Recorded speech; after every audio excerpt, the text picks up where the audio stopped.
kamu sayang papa atau mama? Oh, itu pertanyaan yang salah. Karena berarti nggak boleh nanya kayak gitu ke anak ya, Amang? Karena hormatnya sama gitu ya. Harus sama. Tapi bagaimana Amang ketika seseorang tidak menemukan home itu di dalam keluarganya? Ketika kamu menangis, kamu mencari Tuhan, Tuhan menangis bersamamu. Oke. Berarti orang tua bisa salah, yes or no, Amang?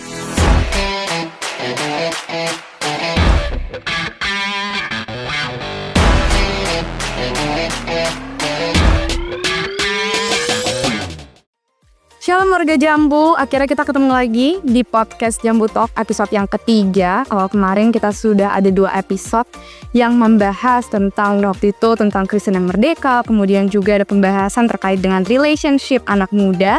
Nah, hari ini topiknya tidak kalah menarik karena ini seharusnya menjadi topik yang seringkali berputar di kehidupan sehari-hari terkait dengan relasi di dalam keluarga, khususnya hubungan antara anak dan juga orang tua.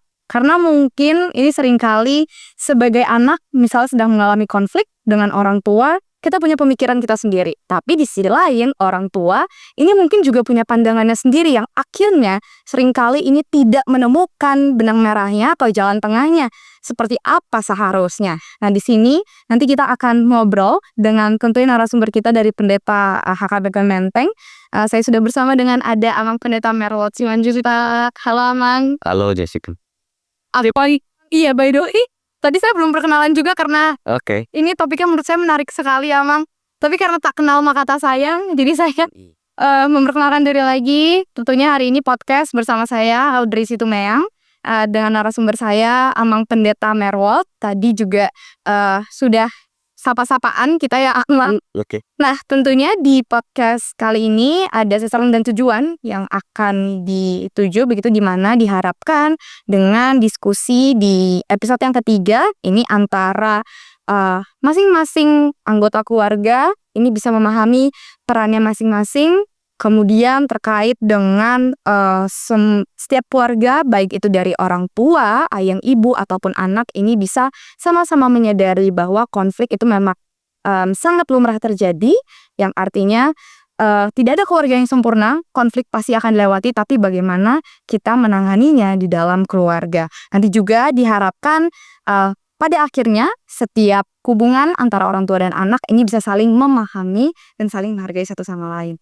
Tentu ini akan menjadi perbincangan yang menarik ya, Amang. Iya, benar. Karena kalau misalnya kita lihat nih, Amang, di dalam kehidupan pasti kan konflik antara orang tua dan anak itu sering terjadi. Nah, kalau Amang Merwot sendiri nih melihat di dalam keluarga, khususnya keluarga Batak ya, Amang. Ini kan kita seringkali kalau keluarga Batak itu terkenal orang tuanya keras, begitu. Keras ya? Keras terhadap anak, tapi anak ini juga kadang suka merasa, kenapa sih budaya Batak ini keras sekali? Nah, kalau Amang Pendeta ini melihatnya seperti apa sih, Amang? Budaya Batak itu bukannya keras, hanya prinsipil gitu. Prinsipil. Karena untuk menjaga budaya itu pelakunya adalah orang tua, gitu. Jadi hubungan relasi anak dan orang tua sebenarnya menjaga budaya. Contohnya, apa yang membuat seorang anak dan orang tua terkadang bersitegang di tengah keluarga? Karena ada yang harus dijaga. Bagaimanapun hubungan orang tua dan anak adalah hubungan relasi anak dengan Tuhan, gitu. Kalau kita lihat dari Keluaran 20 ayat 12. Orang Batak bilang begini ya, ikon pasangopomu atau rasmu, ya, atau hormatilah orang tuamu. Di situ penekanannya menjadi keutamaan kalau kita melihat dari dalam ayat pasal atau titah yang ke-5 sampai ke-10, relasi antara manusia dan manusia dimulai di situ. Nah, jadi orang Batak itu dekat dengan firman Tuhan yang menjaga keutamaan itu. Keutamaan di mana untuk memulai tidak melakukan kejahatan atau hukum yang ke-6 sampai ke-10 diutamakan adalah hubungan keluarga.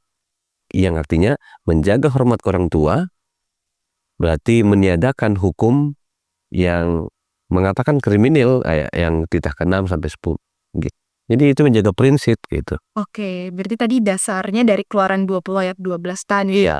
Dan berarti orang tua Batak itu selalu punya prinsip gitu ya, Amang sebenarnya. Nah, tapi Amang seringkali anak muda begitu ya, anak muda itu seringkali merasa kenapa sih orang tua saya tuh nggak pernah bisa ngertiin gitu. Misalnya ada konflik di rumah, tapi orang tua selalu merasa paling benar gitu. Terus kemudian anak di sini enggak kok, saya juga punya pandangan saya sendiri gitu. Nah, jadi dua-duanya ini sama-sama merasa paling benar tapi nggak menemukan jalan tengahnya. Nah, ini seharusnya bagaimana? Benar juga ya. Benar juga ya. Ada satu peran yang sebenarnya harus saling memahami. Peran yang harus saling berganti. Ketika si anak ingin dihargai dan orang tua juga ingin dihormati, kita harus kembali ke bagaimana prinsip tadi dibangun gitu. Orang Batak itu kuat dengan hukum atau aturan yang kita sebut nomos, artinya aturan-aturan, poin-poin gitu. Untuk membuat bangunan bisa berdiri tegak harus ada landasan. Nah, orang Batak memahami aturan itu landasan. Salah satu landasannya adalah tentang menghormati orang tua yang diklaim juga berasal dari firman Tuhan tadi. Hormatilah ayah dan ibumu. Karena di dalam kalimat itu ada sebab akibat yang dibilang asal. Betul. Atau that die atau so that gitu. Artinya atau supaya lanjut gitu. Ternyata ketika itu dilakukan, orang tua sedang menanamkan ada berkat ketika kamu sedang menghormati orang tua.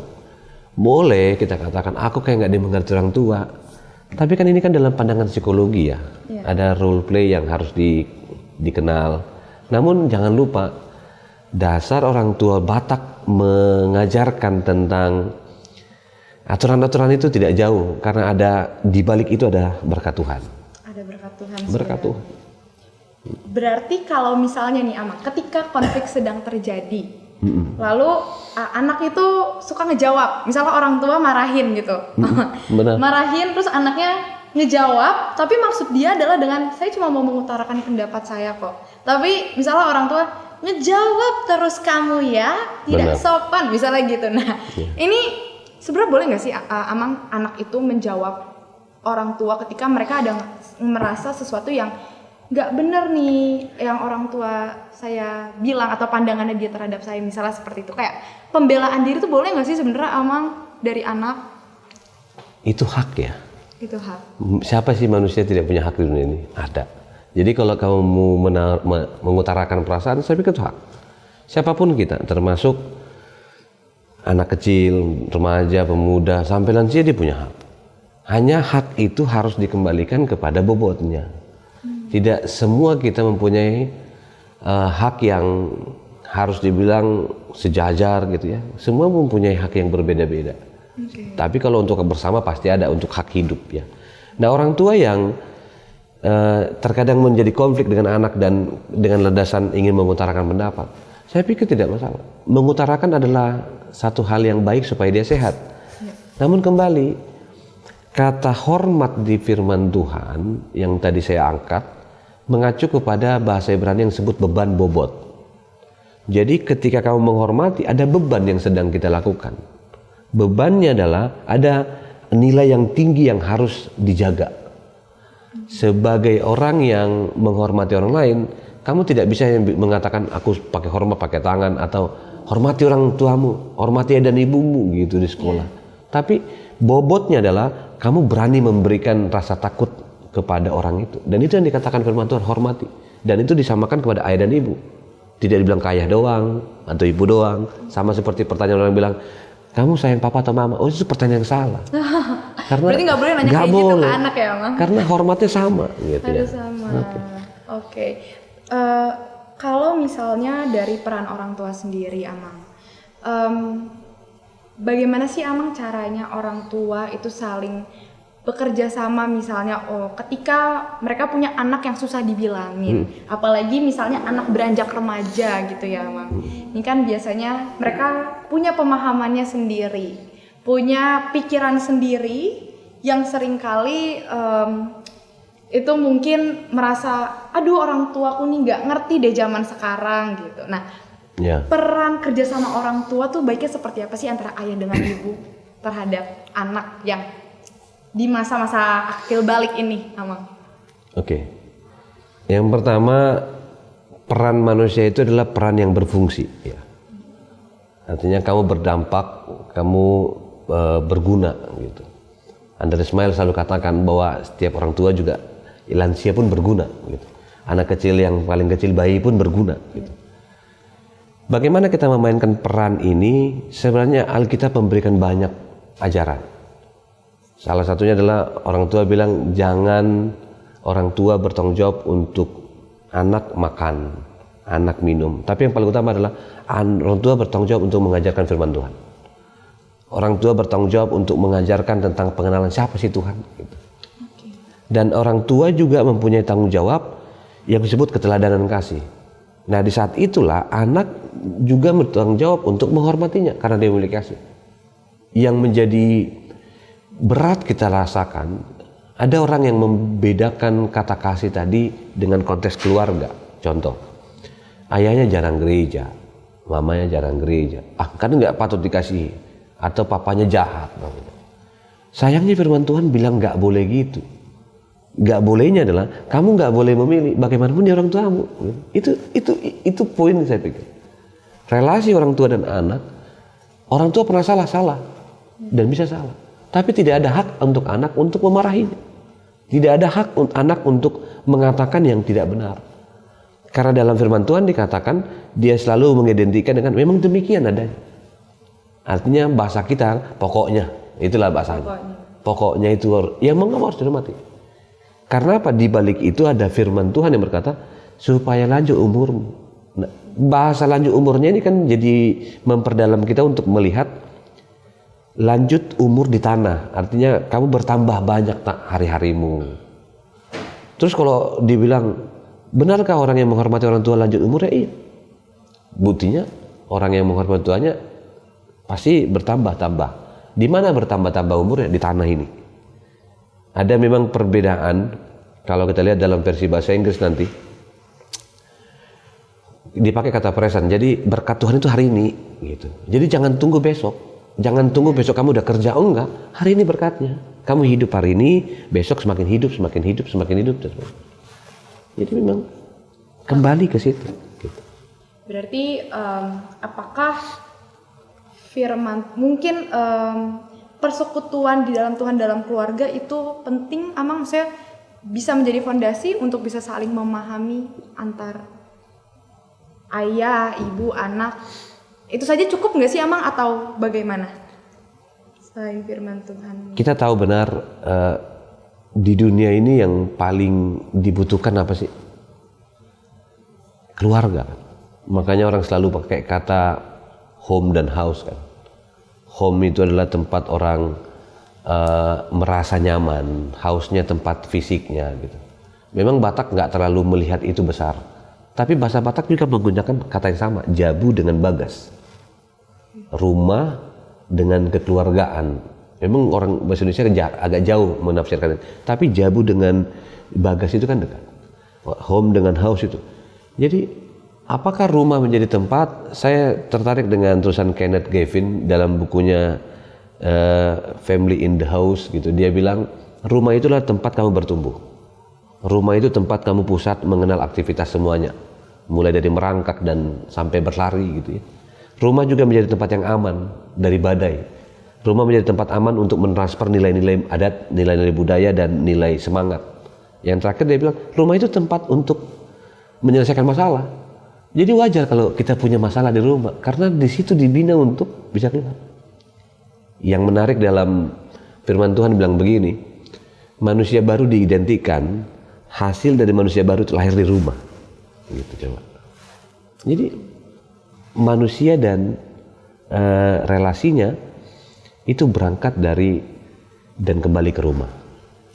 Tapi bagaimana, Amang, ketika seseorang tidak menemukan home itu di dalam keluarganya? Dia tidak justru dia melihat kok keluarga saya tidak seperti rumah untuk saya pulang ya. Mungkin konflik yang terus-menerus terjadi, tidak menemukan jalan tengah sampai akhirnya sama-sama lelah dua-duanya untuk bisa menemukan rumah itu kembali di dalam keluarga. Benar ya. Apa Ketika yang harus home kita itu lakukan? tidak ada, kita jadi lelah ya. Bahkan kadang misalnya apalagi anak muda dia bisa mencari ke hal yang tidak wajar begitu ya, misalnya jadi pergaulan yang sesat, mencari hiburan di luar sana gitu Amang, yang tidak berlari ke tempat yang seharusnya. Ini apa nih Amang seharusnya kalau ada hal-hal seperti ini terjadi? Sebagai orang Kristen sih, saya sih nggak mau mencari landasan lain. Tetap kembali ke firman Tuhan yang bilang begini. Salah satu dari hukum Taurat kamu lakukan,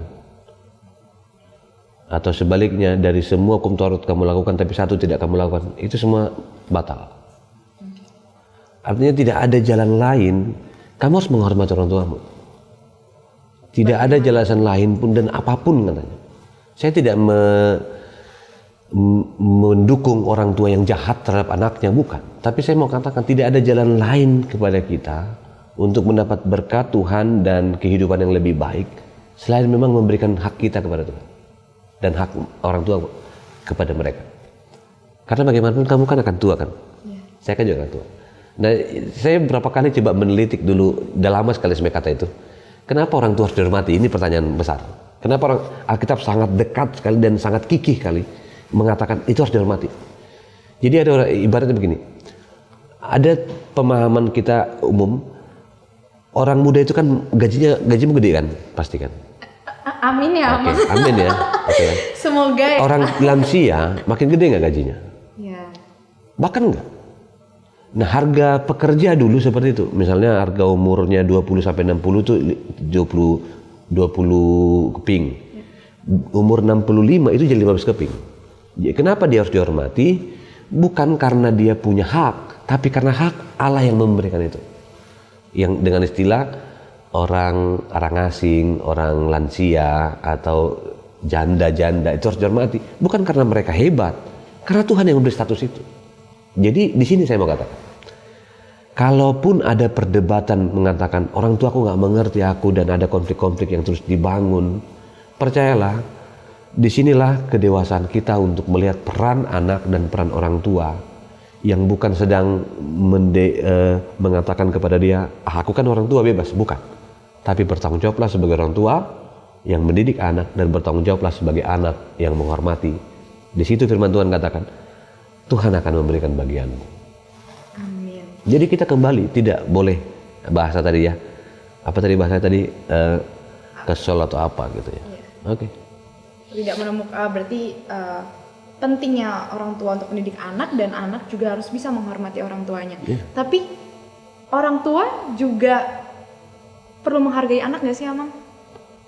Mengasihi lebih tepatnya. Mengasihi. Artinya memberikan haknya. Apa haknya anak? Haknya anak dimulai dari dia lahir. Yang kedua dikasih makan, dikasih sayang, keamanan, sampai dia besar.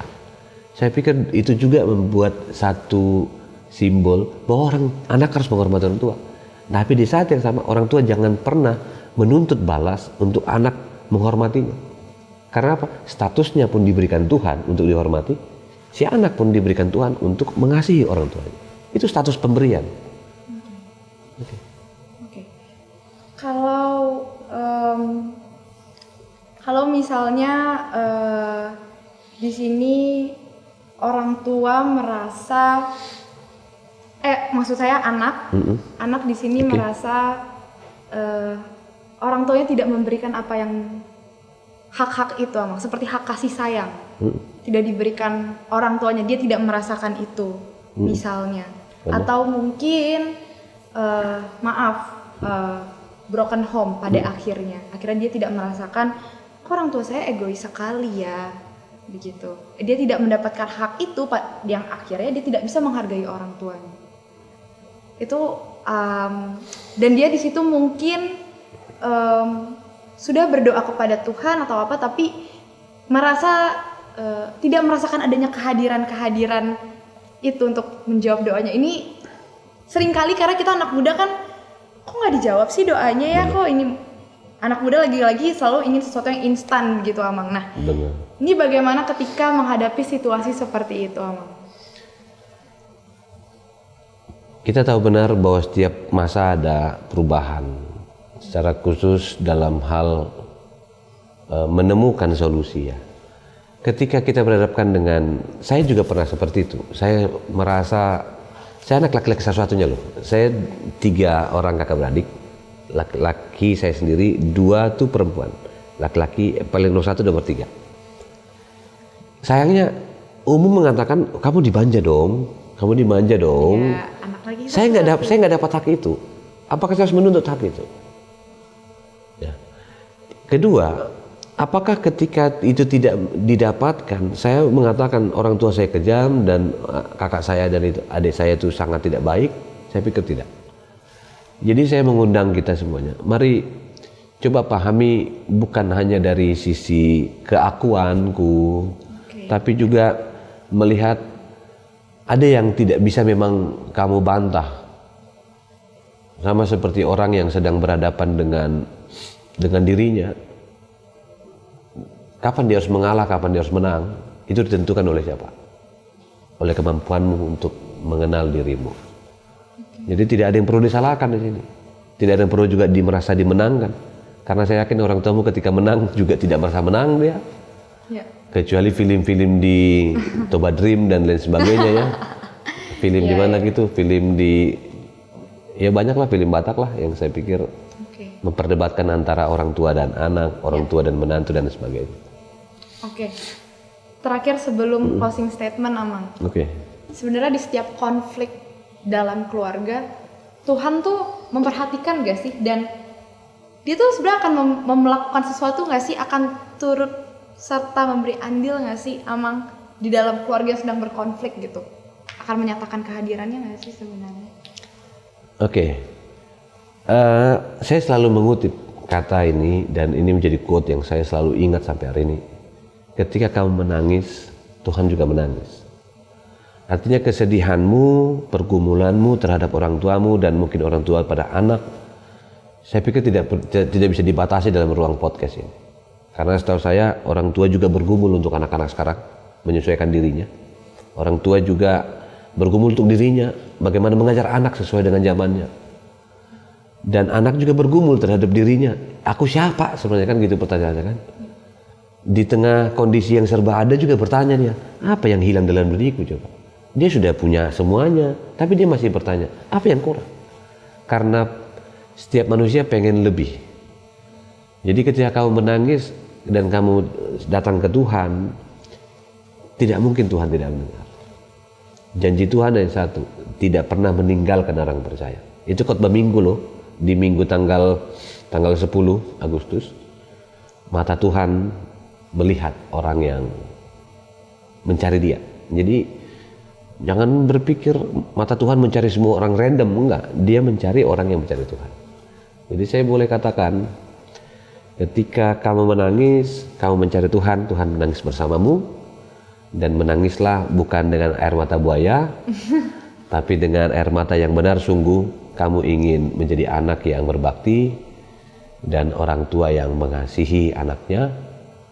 Dan kita semua adalah orang yang mengatakan bukan tidak pernah salah, bukan tidak pernah benar. Tapi kita semua adalah gereja yang atau keluarga yang mau bertumbuh dan Tuhan hadir di dalam hidup itu.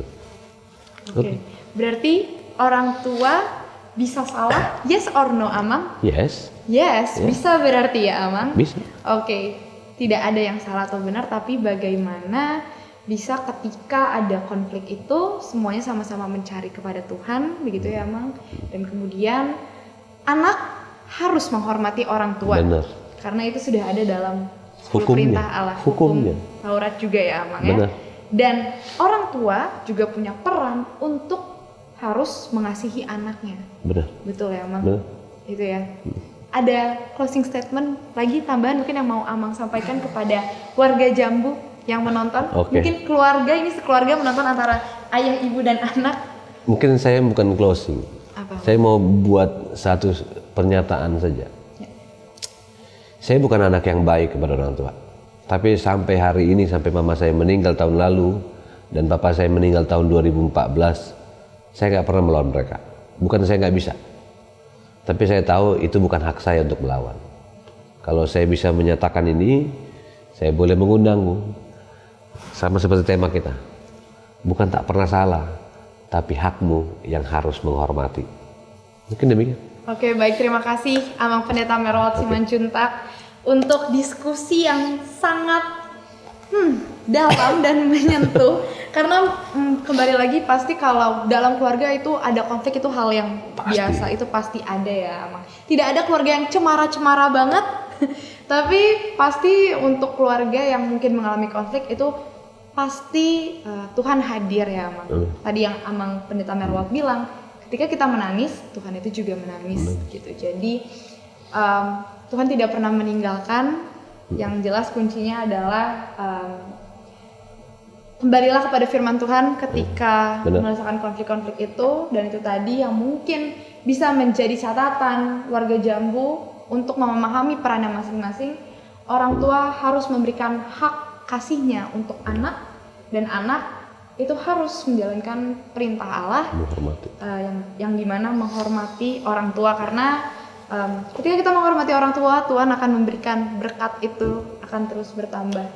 Dan juga orang tua bisa salah, yes jawabannya, tapi bagaimana kita bisa menyelesaikan konflik itu di dalam Tuhan tentunya. Begitu ya Amang? Benar. Oke, baik, terima kasih Amang Pendeta Merwald sekali lagi untuk diskusinya. Nanti mungkin bisa di next topik lagi kita ngobrol ya Amang. Baik, terima kasih. Itu dia tadi warga Jambu, perbincangan kita dengan Amang Pendeta Merwald Simanjuntak terkait dengan orang tua bisa salah, iya jawabannya.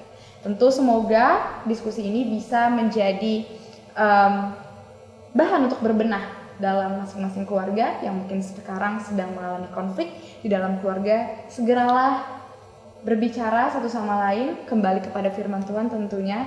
Dan ingat setiap pesan-pesan yang tadi sudah disampaikan Amang Pendeta, jangan mengandalkan pikiran sendiri, karena Tuhan itu pasti hadir di dalam setiap keluarga. Demikian, kita nanti bertemu lagi di episode selanjutnya tentunya di podcast Jambu Talk episode keempat nantinya.